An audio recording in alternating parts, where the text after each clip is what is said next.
கதை பேசிக்கொண்டே காற்றோடு போவோம்.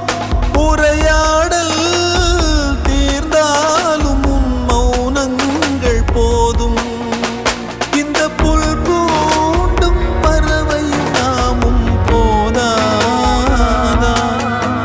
இனி பூலோகம் முழுதும் அழகாய் போகாதா?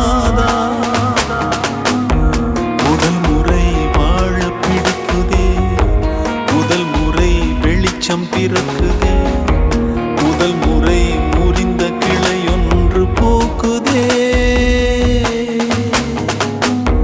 முதல் முறை கதவு திறக்குதே, முதல் முறை காற்று வருகுதே, முதல் முறை கனவு